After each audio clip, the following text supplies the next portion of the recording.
members of Raj Sabha assembled in this session are deeply grateful to the President for the address which he has been pleased to deliver to both the Houses of Parliament assembled together on January 31st, 2017.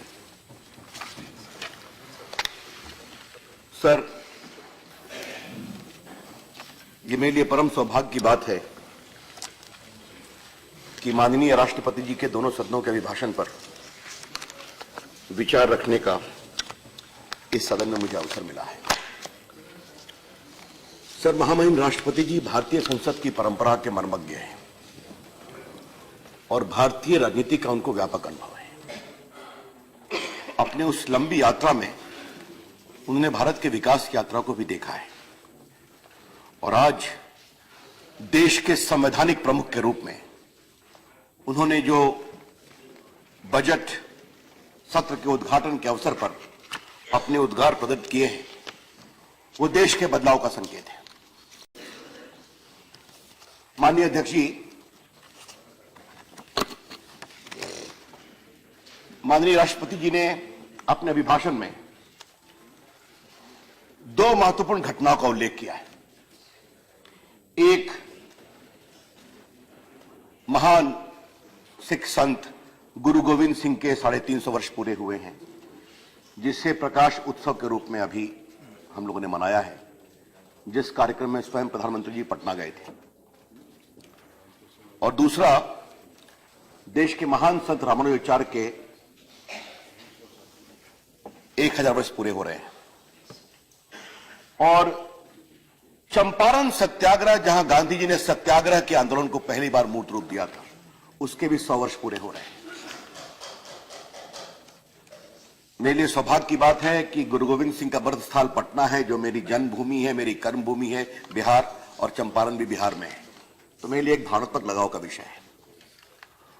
और हम सबों के विचारक, प्रखर नेता दीनदयाल उपाध्याय जी के जीवन के 100 वर्ष पूरे हो रहे हैं, जिन्होंने अंत्योदय की कल्पना दी थी, जिसके आधार पर हम लोग गरीबों के कल्याण के लिए सरकार काम कर रही है। माननीय अध्यक्ष जी, राष्ट्रपति जी ने अपने भाषण में एक और बहुत बात की है, जनशक्ति। जनशक्ति से विकास की यात्रा, the road to development through people's involvement. जनशक्ति, राष्ट्र शक्ति, people's power, nation's power. If that involvement comes about, the development becomes extraordinary and dedicated.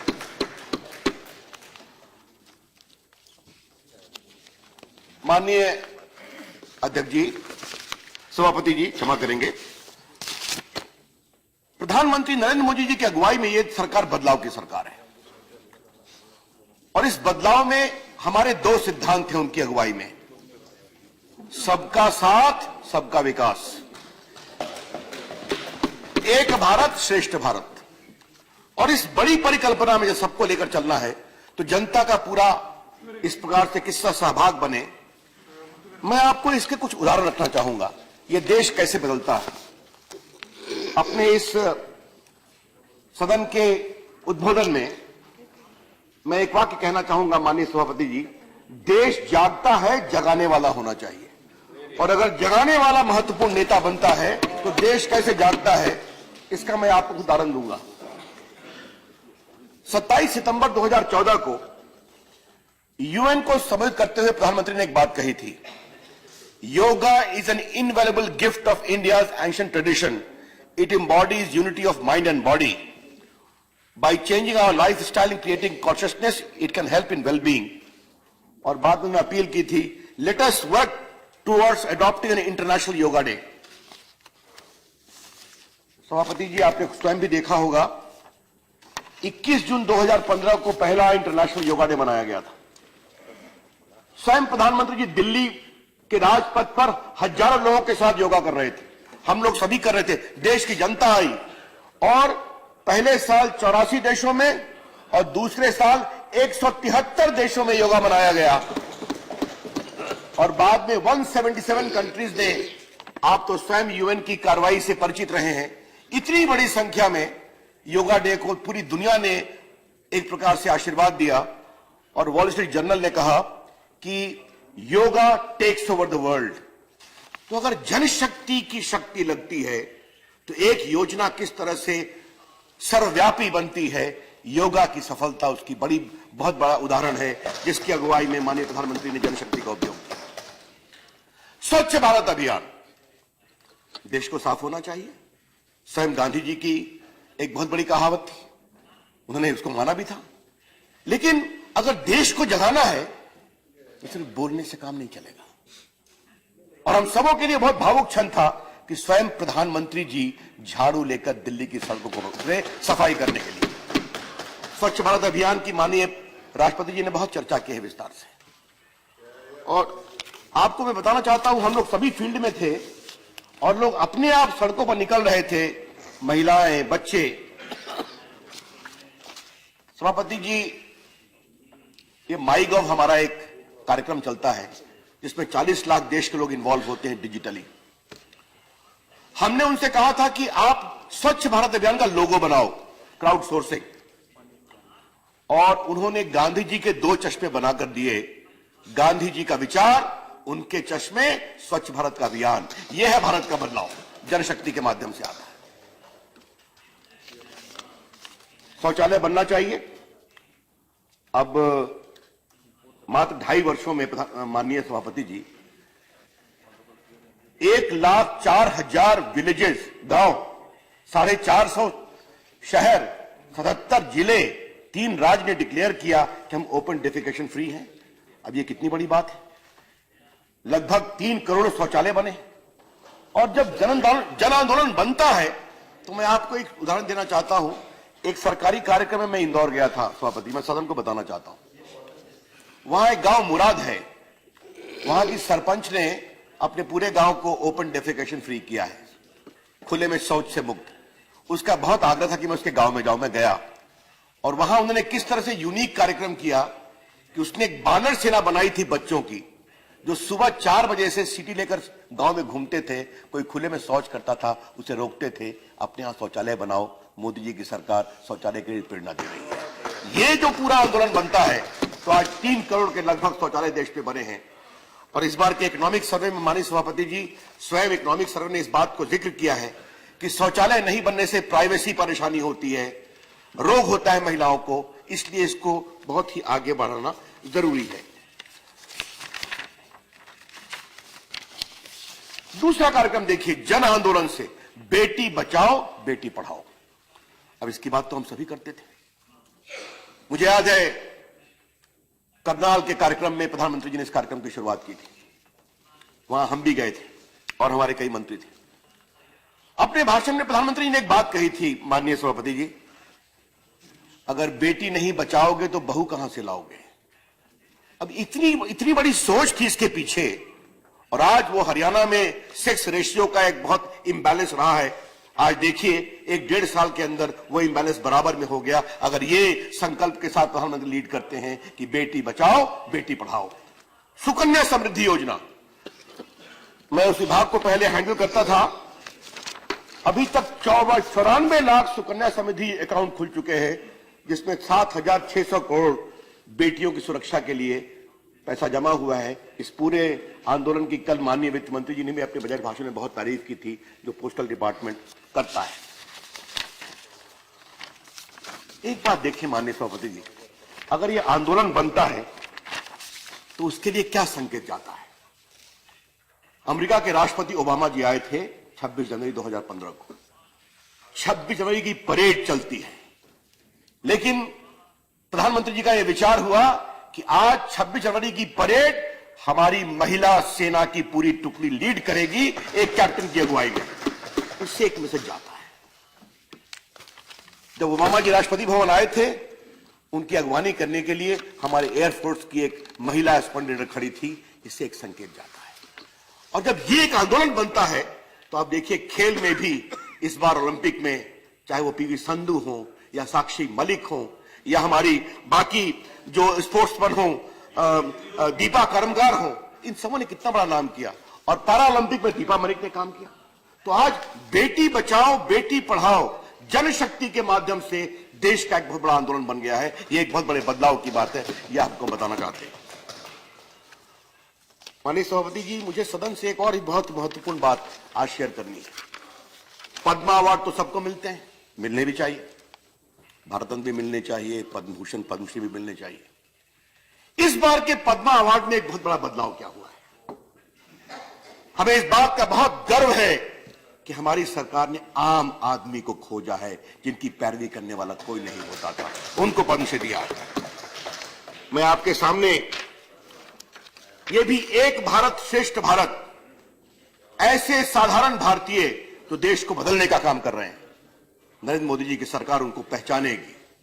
भले उनके लिए कोई प्रशस्ति गान करने वाला नहीं हो, भले उनके लिए कोई एमपी रेकमेंड करने वाला नहीं हो, भले उनके लिए कोई सरकार अनुशंसा करने वाली नहीं हो, but the government of Narendra Modi will recognize their work and award them with Padma Award.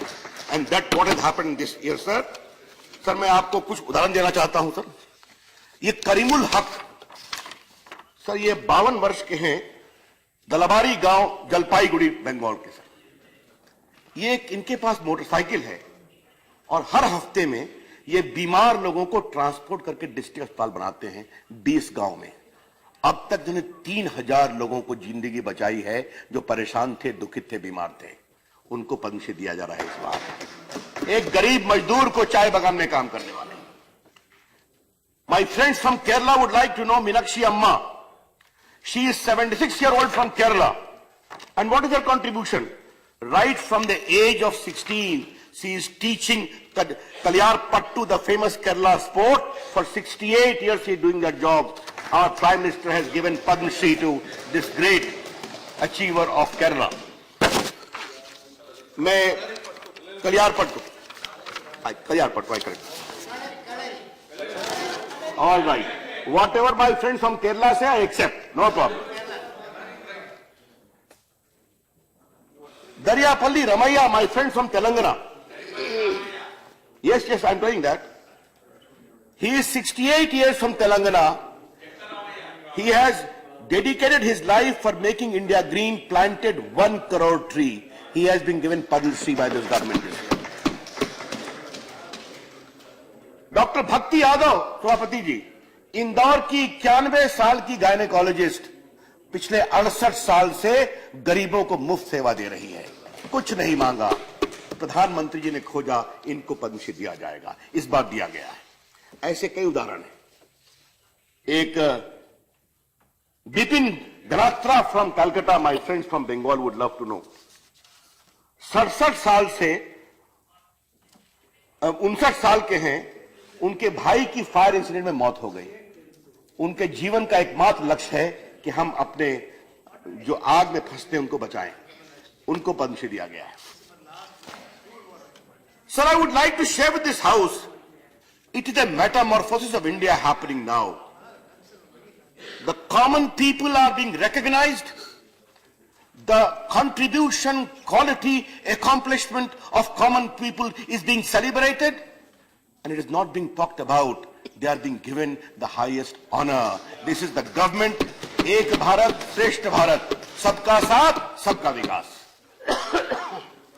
Sir, आज पद्मा अवार्ड की बात चलती है तो एक बात कहने की इच्छा होती है सर। मैंने एक बार हल्के से इसका संकेत दिया था, आज थोड़ा विस्तार से बोलने की इच्छा है। हमारा देश 70 साल का परिपक्व हो गया आजादी के। इस देश को बनाने में बहुत लोगों ने काम किया। उनकी विचारधारा कुछ भी हो सकती है, उनकी सोच कुछ भी हो सकती है, लेकिन हमारा काम है उनको ईमानदारी से उनके त्याग, बलिदान और उपलब्धियों को जाने और उससे आदर दें। डॉक्टर अंबेडकर बहुत बड़े नेता थे, देश को बदलने में काम किया सभापति। वो 1959 में मरे, उनको भारत रत्न 1990 में मिला। और 90 में किसकी सरकार थी? शरद जी बैठे हुए हैं, वीपी सिंह की सरकार थी, जिसके बाएं आप खड़े थे, दाएं हम भी खड़े थे, और सीताराम जी कहां हैं? वो भी पीछे में खड़े थे। तब उनको स्वीकार किया गया भारत रत्न के लिए। भारत के महान नेता सरदार पटेल, जोड़ने वाले, 1950 में मरे थे, उनको भारत रत्न 1991 में मिला, 41 साल बाद। बीच में बहुत लोगों को मिला, नेहरू जी को मिला, राजेंद्र बाबू को मिला, राधा कृष्णन को मिला, जाकिर हुसैन को मिला, वीवी गिरी को मिला, अच्छी बात है, राजीव गांधी को मिला, इंदिरा गांधी को मिला। वो कौन सी ताकतें थीं जो सरदार पटेल को भारत रत्न मिलने से रोक रही थी? मौलाना आजाद 1959 में मरे। मैं जितना उनको पढ़ता हूं सभापति जी, वो सही में देश के बहुत बड़े जननायक थे। उनको मिलता है भारत रत्न 1992 में। 91 से भारत के प्रधानमंत्री कौन थे मुझे बताने की जरूरत नहीं है। ये पीड़ा होती है। वो कौन सी ताकतें थी, वो कौन सी सोच थी जो रोकने का काम कर रही थी? कभी न कभी इसका विचार करना पड़ेगा। लोकनायक जयप्रकाश नारायण मरे 1979 में। अटल बिहारी वाजपेयी की सरकार ने उनको भारत रत्न दिया 1998 में। और शायद हमारे कांग्रेस के मित्र माफ करेंगे, अगर 91 में भी परिवार के लोग होते तो सरदार पटेल और मौलाना आजाद को भारत रत्न नरेंद्र मोदी और वाजपेयी जी की सरकार को देना पड़ता। यह भी हम बड़े विश्वास से कहना चाहते हैं। हमें हृदय बड़ा करना चाहिए। We need to become more generous in recognizing the worth, contribution, accomplishment of the leaders who have made India what it is today. Sir, हम एक बात और कहना चाहेंगे। हमारी मोदी जी की सरकार के कुछ बड़े मौलिक सोच है देश को बदलने की, गरीबों के लिए, क्योंकि खास करके दीनदयाल उपाध्याय जी के 100 वर्ष पूरे हुए हैं।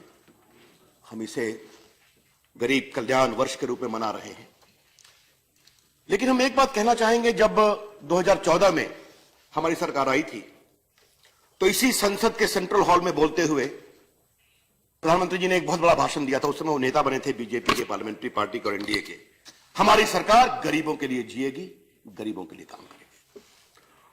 और एक भारत श्रेष्ठ भारत, सबका साथ सबका विकास रखते हुए भी हमारे सिद्धांत के एक और मौलिक उप सिद्धांत है। और वो क्या है सभापति जी? Banking the unbanked number 1, funding the unfunded number 2, securing the unsecured number 3, pensioning the unpension number 4। ये हमारे 4 सिद्धांत हैं। ऐसे लोग जो बैंक में नहीं आए उनको बैंक में लाओ, गरीबी से ऊपर उठाना है। ऐसे लोग जिनको आज तक बैंक से लोन नहीं मिलता था, फंडिंग नहीं होती थी, उनको फंड में लाओ। ऐसे लोग जिनको सुरक्षा नहीं मिलती उनको सुरक्षा में लाओ। सभापति जी, सदन को मुझे बताते हुए हर्ष हो रहा है क्योंकि उस काम में हम लोग भी लगे थे। उसी बैंक के कर्मचारियों से आह्वान किया प्रधानमंत्री ने कि देश के लिए जागो आप, और हम लोगों ने 1 साल के अंदर 27 करोड़ गरीबों के जनधन अकाउंट खोल दिए जो आजकल बैंक से बाहर थे। और उनसे कोई अपेक्षा नहीं थी कि आप कोई पैसा जमा करो, लेकिन उन गरीबों ने 10 रुपया, 20 रुपया, 50 रुपया करके लगभग मोर देन 45,000 करोड़ रुपए जमा किए अपने जनधन अकाउंट में। सर, आज मैं आपको एक बात, जो मैंने कहा सिक्योरिंग द अनसिक्योर्ड, अब बताएं, आप सिर्फ 1 रुपया प्रति महीना, सिर्फ 1 रुपया प्रति महीना कर इंश्योरेंस पर 2 लाख रुपया इंश्योरेंस कवर और 330 रुपया पर साल, यानी वो भी 1 रुपया से कम ही हुआ प्रतिदिन, आपका 2 लाख रुपए का लाइफ इंश्योरेंस। और अभी तक 13 करोड़ लोगों को हमने ये इंश्योरेंस कवर दिया है। जो गरीब आदमी है, आम आदमी है, वो काम चल रहा है। और सबसे बड़ा काम तो फंडिंग अनफंडेड में हुआ है। ये मुद्रा योजना की बात आपने सुनी है सभापति जी। अभी तक हमने 2 लाख करोड़ रुपए दिए हैं 5.6 करोड़ मुद्रा लोन योजना में, जो पान वाले, चाय वाले, ठेले वाले, रेड़ी वाले, जो छोटा छोटा काम करते हैं, जो लोगों को। और इसमें आपको जानकर बहुत खुशी होगी कि इस मुद्रा योजना में लगभग 2/3 शेड्यूल कास्ट भी है, शेड्यूल ट्राइब भी है। और इसीलिए इस बार के बजट में मैं माननीय वित्त मंत्री जी का किसका बहुत आदर से बोलना चाहूंगा। अच्छा काम किया उन्होंने, इस पूरी राशि को डबल कर दिया है 2,44,000 करोड़ मुद्रा योजना में। एक लाइन तो बजट बोल सकते हैं ना, देयर इज नो रेजिडिकेटा और प्रोहिबिशन। सर, पेंशनिंग अन पेंशन की बात, ये सारी बातें राष्ट्रपति जी ने की है अपने उसमें उन्होंने अब तक हम लोगों ने भी बड़ी संख्या में लोगों को देने का काम किया है। सर, मैं किसानों की बात करूंगा, उसके बाद दिव्यांगों की बात करूंगा।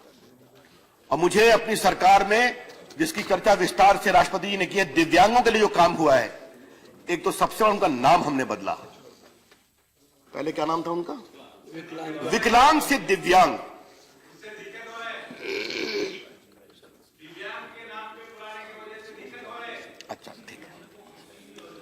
सर, ये विकलांग से दिव्यांग की यात्रा है, ये सोच की यात्रा है। विकलांग से कमजोरी समझ में आती है, दिव्यांग से आशा जगती है। दिव्यांग represents hope, handicap remain handicap. That is the basic fundamental difference. और इसमें हमने उनके रिजर्वेशन को 3 से 4% किया है। लगभग 6 लाख दिव्यांग लोगों को हमने 4700 स्पेशल असिस्टेंट कैंप लगाकर किया है। और बाकी मित्रवर थावरचंद गहलोत की अगुवाई में इस विभाग में और काफी काम चल रहा है। और सबसे बड़ी बात हुई कि एक पैरा ओलंपिक इस बार में ब्लाइंड क्रिकेट में हमारी टीम फर्स्ट हुई और दीपा मलिक ने पैरा ओलंपिक में बड़ा अवार्ड जीता। मारियप्पा, 4 medal, 2 gold. My friends from Tamil Nadu are always great. No problem. Yes, good. Yes. I'm grateful. I take her name with great degree of pride and assurance. Sir, किसानों की बात होती है। Sir, किसानों में sir फसल बीमा योजना पर तो माननीय वित्त मंत्री जी ने 10 लाख करोड़ की घोषणा की है, विस्तार से चर्चा करेंगे किसान क्रेडिट के लिए। लेकिन सर, फसल बीमा योजना में सर मैं एक ही बात कहूंगा सर, अभी तक 1 लाख 4 हजार करोड़ रुपए दिए गए हैं और 3,66,00,000 फार्मर्स को पिछले साल इसमें फायदा हुआ है। जो इस फायदे को ले रहे हैं यह हमारे सामने है और इस बार इसको और आगे बढ़ाया जा रहा है। ये सॉइल हेल्थ कार्ड इरिगेशन के नाम पर 40,000 करोड़ रुपया नाबार्ड के पास गया है बड़े इरिगेशन और 5,000 स्मॉल के लिए। नीम कोल्ड यूरिया इत्यादि की बात तो हम बहुत सुनते हैं। सर, ये इस मामले में हम 2 बात और करेंगे सर, हमारी सोच के बारे में कि हम किस तरह से काम कर रहे हैं यह समझना बहुत जरूरी है। अब देखिए, जितने लोग के पास गैस नहीं है उनको गैस मिलनी चाहिए। जो गरीब, एक भाषण रहा है ना कि वो फूंक करके चूल्हा जलाना, आंख खराब होना और एक चूल्हा जलाने में लगभग 4000 सिगरेट का धुआं कंज्यूम करना, 400। अब क्या सोच बनी, गरीबों को हमें देना है गैस का चूल्हा। उसके लिए एक और पहल हुई और वो पहल क्या था, जो अपना सब्सिडी छोड़ सकते हैं वो छोड़े, जो अफोर्ड कर सकते हैं अफोर्ड करें। माननीय सभापति जी, प्रधानमंत्री जी ने अपील किया और 1.5 करोड़ लोगों ने अपनी सब्सिडी अपने आप छोड़ दी। ये देश में एक नई चीज देखी गई। फिर आता हूं, देश जागता है, जगाने वाला होना चाहिए। और इस उदाहरण को देख के मुझे लाल बहादुर शास्त्री की याद आ गई। हम तो बहुत छोटे बच्चे थे जब 65 का युद्ध हुआ था, जब अमेरिका के PL 480 के गेहूं के आने पर पाकिस्तान से लड़ाई के कारण अमेरिका में ताकतें रोक रही थी, तो लाल बहादुर शास्त्री ने देश से अपील किया था कि हिंदुस्तान के लोगों, सोमवार के दिन रात्रि का भोजन छोड़ दो। और देश ने सोमवार को रात का भोजन छोड़ा था ताकि देश के लिए अनाज की व्यवस्था हो। उसके बाद से ये पहली घटना हुई। आज हम लगभग 5 करोड़ लोगों को हमें गैस का चूल्हा फ्री देना है, लगभग 1.5 करोड़ लोगों को दिया गया है और इसको और भी आगे बढ़ाना है।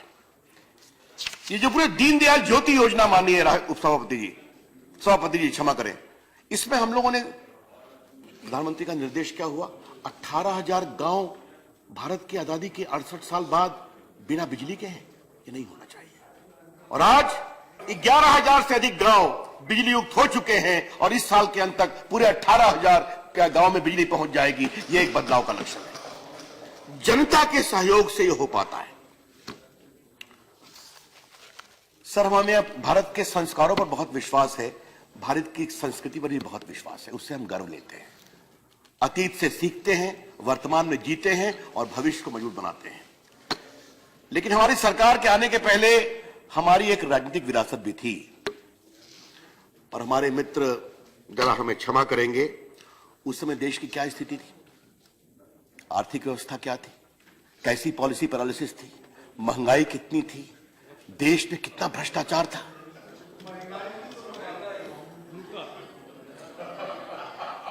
आपसे मैं आप तो भारत के संस्कृति को बहुत जानते हैं, आपके समय 8 to 10% था, चिंता मत करिए, आंकड़े की बात है, देश जानता है। आज बहुत दिसंबर में कितना कम हो गया है, कल माननीय वित्त मंत्री जी ने सदन को बताया 3% हो गया है।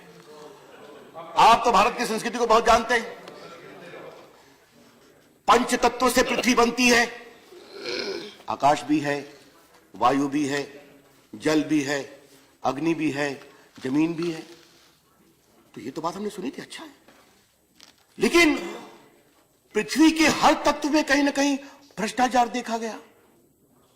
अंतरिक्ष में भी देखा गया अंतरिक्ष देवास, वायु में देखा गया एयरवेव स्पेक्ट्रम, आकाश में देखा गया हेलीकॉप्टर स्कैम, जमीन पर देखा गया आदर्श और कॉमनवेल्थ स्कैम, पाताल में भी देखा कोयला स्कैम और समुद्र में देखा सबमरीन स्कैम। तो ये पंच तत्व की नई व्याख्या हमें समझ में आई। और उस समय, आजकल जमाना इनोवेशन का है और इनोवेशन में नई नई बातें आती हैं। उस समय क्या इनोवेशन की बात की जा रही थी? Zero loss theory. और कोयला स्कैम पर एक आपकी तरफ के बहुत विद्वान मित्र ने क्या कहा? Since the coal is embedded to the land, where is the scam? ये बातें हम लोग सुनते थे, उस समय हम लोग विपक्ष में थे।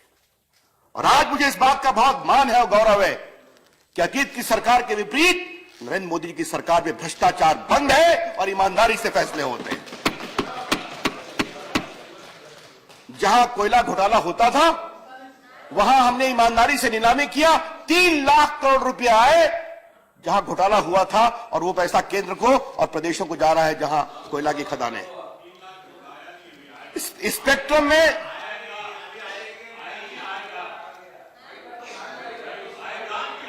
अच्छा ठीक, अब मुझे बोलने दीजिए, बोलिए। स्पेक्ट्रम में पहली बार स्पेक्ट्रम हुआ ऑक्शन जहां घोटाले हुआ करते थे। 1,10,000 करोड़ रुपए हाईएस्ट एवर भारत सरकार को राशियां आई। और इस बार भी बहुत बड़ी संख्या में स्पेक्ट्रम बेचा गया। Spectrum sharing, spectrum trading, harmonisation, सारे काम पूरे किए गए। तो ये बदलाव हुआ है। लेकिन जहां पॉलिसी पैरालिसिस थी, वहां भारत का चेहरा क्या बदला है, भारत का व्यक्तित्व क्या बदला है, इसके बारे में हम जरूर कुछ कहना चाहेंगे सदन को। कि जिस तरह से बदलाव हो रहा है कि चाहे दुनिया की कोई भी एजेंसी हो, वो किस तरह से सार्थक चर्चा करके, क्या वर्ल्ड बैंक की रिपोर्ट हो या रिपोर्ट हो किसी और संस्था की या आईएमएफ की, सब जगह एक ही बात कही जा रही है, India is the most promising economy. नोटबंदी पर मैं अलग से चर्चा करूंगा। अब चलिए अपना अतीत, आपका वक्त आएगा ना, तो अब तो आप वहां चले गए हैं, तो थोड़ा वेट करिए, बहुत लंबा है। आज अब मैं बार बार उन सारे को साइड करके यहां बताना नहीं चाहता हूं कि क्या क्या बदलाव हुआ है, लेकिन ये जग जाहिर है कि किस तरह से बदलाव हुआ है। अब आप देखें, एफडीआई की बात आई थी। FDI today India is host to the highest number of FDI, ये बताने की जरूरत है।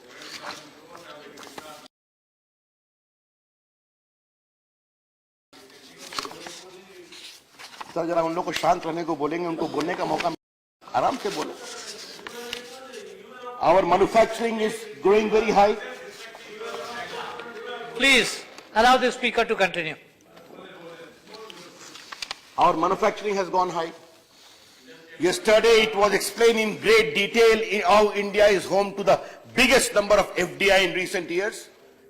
Yesterday it was explained in great detail. I don't want to go into those details. Those are matters of record as to how India today is privy to the biggest foreign exchange reserves. Today India has scaled great heights in ease of doing business. ये बातें तो सभी जानते हैं। और नोटबंदी पर कमजोरियों को उजागर करते हुए भी, चाहे वो आईएमएफ हो या वर्ल्ड बैंक हो, वो सब क्या कह रहे हैं? Indian growth story in the coming 2 to 3 years is going to be 6.5% to 7.5% to 8.5%। ये हम नहीं कह रहे हैं। अब वो नहीं मानते हैं तो उनको उनकी शुभकामनाएं मुबारक, उनके विचार मुबारक। लेकिन दुनिया, और सर एक बात मैं आज कहना चाहूंगा, इधर कुछ दिनों पहले हमें विदेश जाने का मौका मिला, प्रधानमंत्री जी के निर्देश पर कुछ सरकारी मामलों में, और 4 देशों में 3 देशों के एम्बेसडर ने मुझे एक बात कही, यूरोप के देश थे। और आप जानते हैं कि एम्बेसडर आप 30 साल सर्विस करने के बाद लगभग बनते हैं। कहा हम लोग भारत के प्रतिनिधि इतने वर्षों से हैं, लेकिन भारत के एम्बेसडर के रूप में दुनिया में हमको इतनी इज्जत आज तक नहीं मिली तो नरेंद्र मोदी की अगुवाई में मिल रही है। ये भारत के प्रतिनिधि बोल रहे हैं। तो अगर आप अब नहीं समझने को तैयार हैं तो आपके ऊपर है।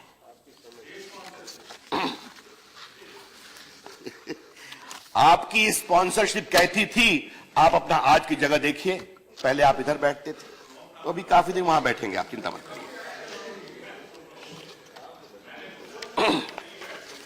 सर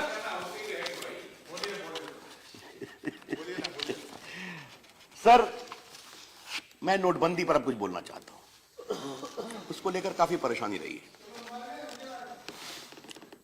सर एक बात समझे, भारत को ईमानदार रास्ते पर बनाने की कोशिश प्रधानमंत्री जी के उस दिन से है जिस दिन से पहली कैबिनेट बैठी थी, और यह बात उन्होंने अपने पूरे चुनाव अभियान में भी कहा था। पहली कैबिनेट में क्या फैसला हुआ? ब्लैक मनी के लिए एसआईटी बनाई जाएगी, जो सुप्रीम कोर्ट के आदेश के बावजूद 2 साल से आप नहीं बना रहे थे। वो हमने फैसला पहली कैबिनेट में किया था। G20 कंट्रीज में कैंपेन करके प्रधानमंत्री ने कहा पूरी दुनिया को एक साथ बोलने की जरूरत है, फॉरेन में जो पैसा कालाधन जमा होता है उसको लेकर के। आज automatic exchange of information America के साथ है, स्विट्जरलैंड के साथ है। हम लोगों ने यहां टैक्स में बदलाव किया, बैंकरप्सी कोड लाया, बेनामी एक्ट कितने वर्षों से इफेक्टिव नहीं था उसको इफेक्टिव बनाया, उसको धारदार बनाया। उसके अलावे मनी लॉन्ड्रिंग एक्ट, बाकी सब में सुधार किया। तो ये नोटबंदी एक पहली प्रक्रिया नहीं है जो की गई। 2 साल में प्रधानमंत्री जी ने पहल करके भारत को ईमानदार और भारत की अर्थव्यवस्था को ईमानदार बनाने के लिए कई कोशिशें की थी। अब नोटबंदी से जनता में प्रधानमंत्री जी ने ईमानदारी से अपील किया था कि आपको कुछ महीनों की परेशानी होगी। उन्होंने खुल कहा था, 50 दिन की बात ही कहा था। और हमने यह भी देखा कि लोगों ने कहा कि हमें कठिनाई हो रही है, लेकिन ये जो कदम उठाया है नरेंद्र मोदी जी की सरकार ने, ये देश को मजबूत बनाने वाला कदम है, आगे बढ़ाने वाला कदम है।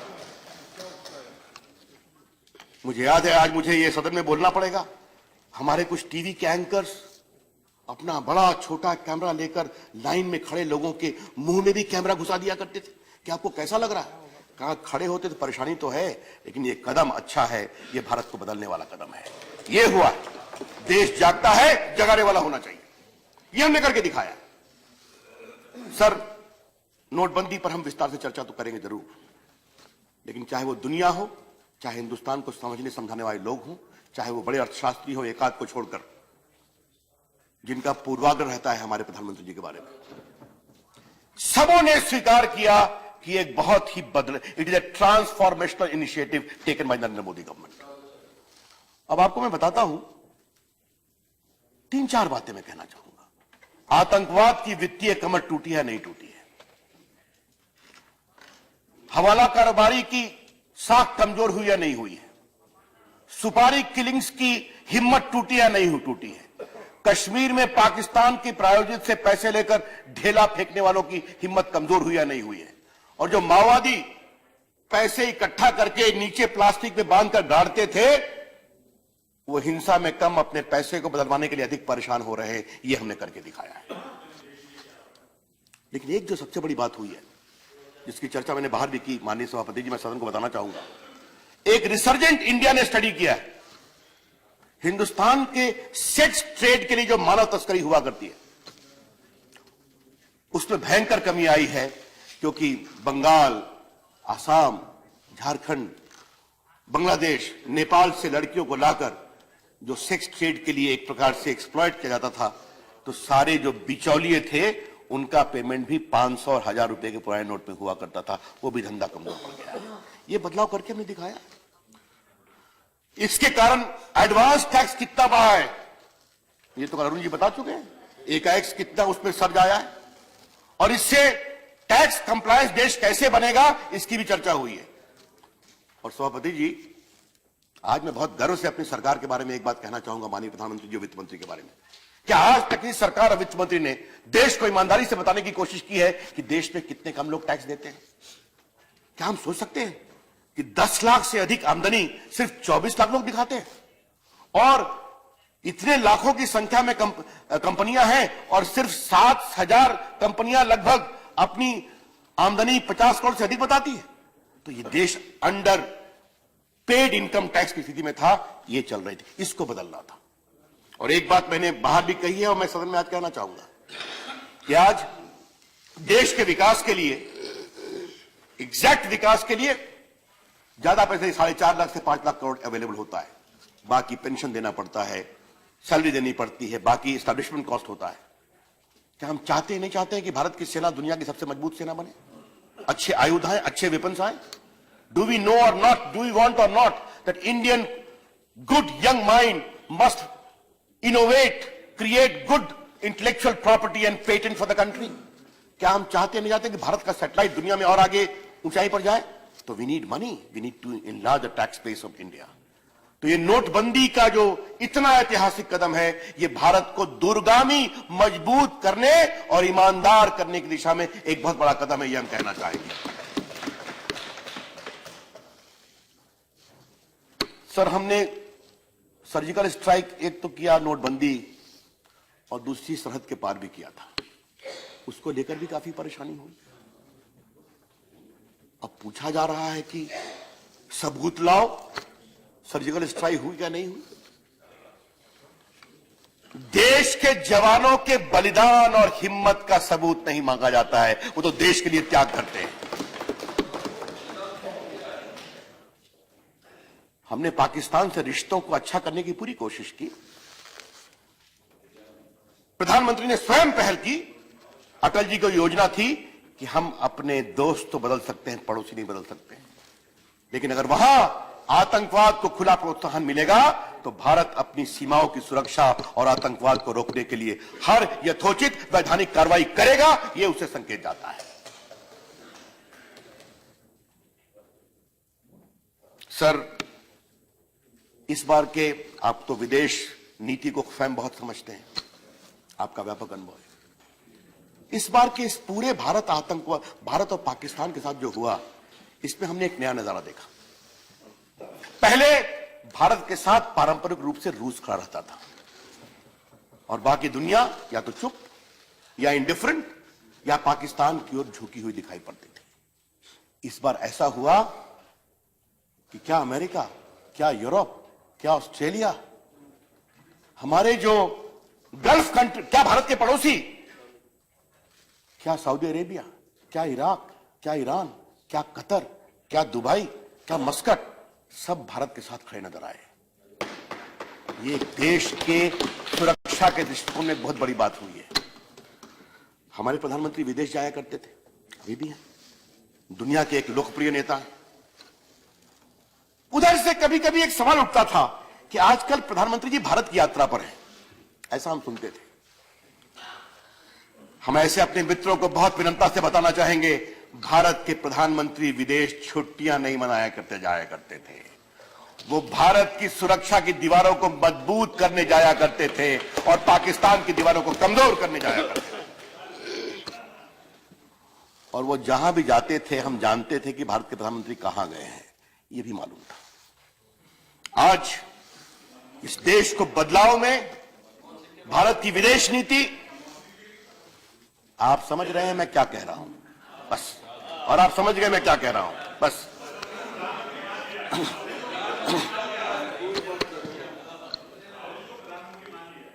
मेरा खाली कहना क्या है कि भारत की विदेश नीति की एक बहुत बड़ी श्रेष्ठता हुई है कि भारत एक दुनिया की बड़ी ताकत के रूप में उभरा है।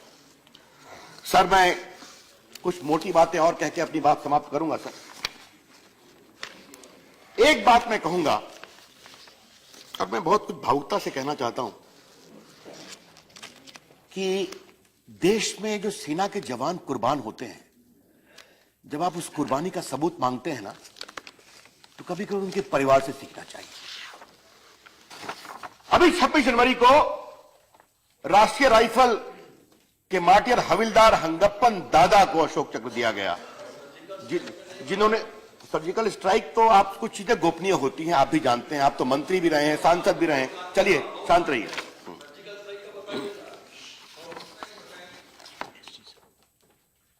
सर, ये आतंकवादियों से लड़ते हुए अकेले ने 4 को मारा और इनको देश का सर्वश्रेष्ठ पीस टाइम अवार्ड दिया गया, अशोक चक्र।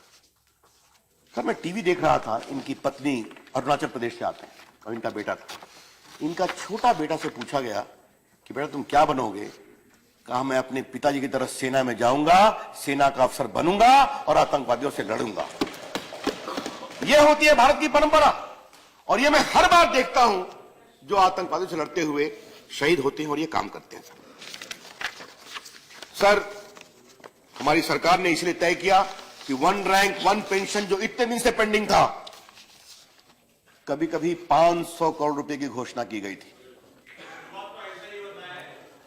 सर, हमारे बिहार में एक कहावत है, गाजीपुर में भी होगा, ऊंट के मुंह में जीरा का फोरन। सर, ये इतना बड़ा ये अपेक्षा थी और 500 करोड़ मतलब क्या किसी के जख्म पर नमक छिड़का गया था क्या?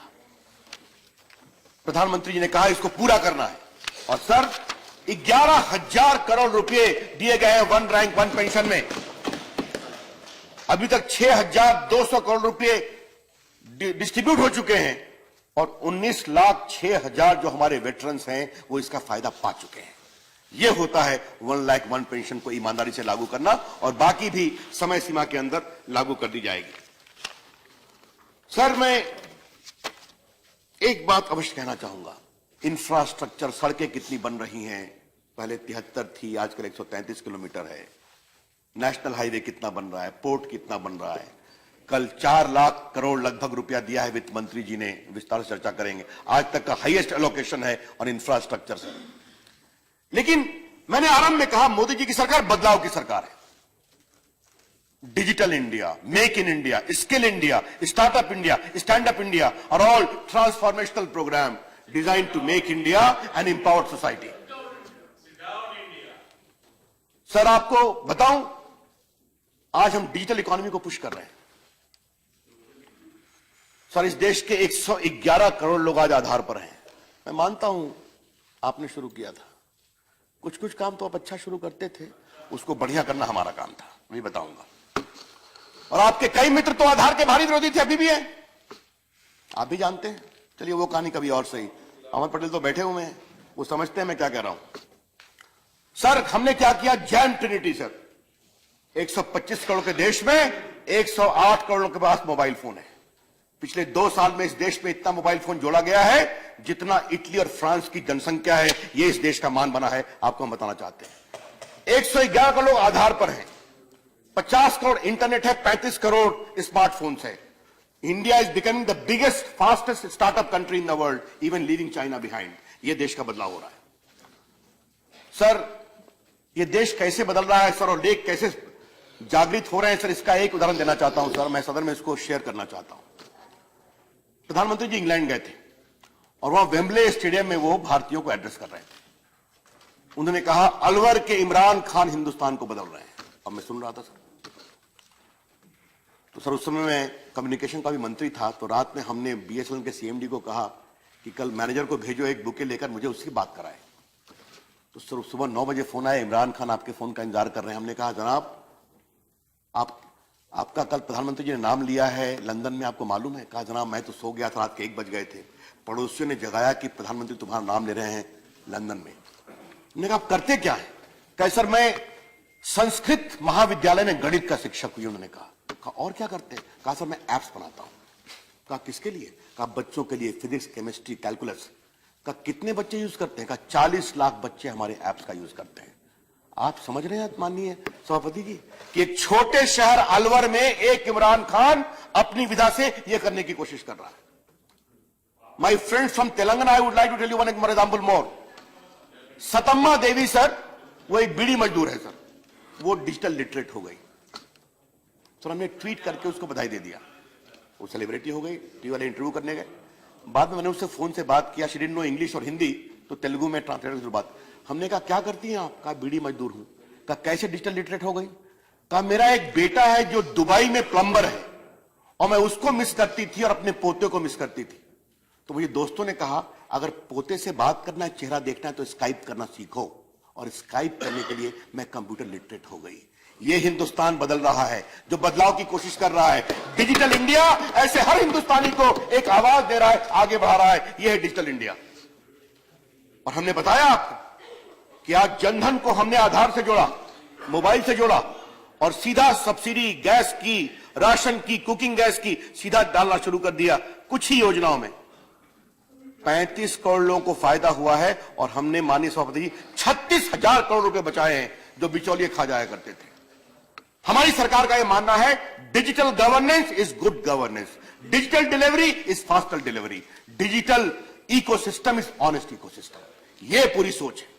इसीलिए मुझे इस बात का बहुत अभिनंदन करना है माननीय वित्त मंत्री जी को कि कल के बजट में उन्होंने डिजिटल पेमेंट को बहुत आगे बढ़ाया है।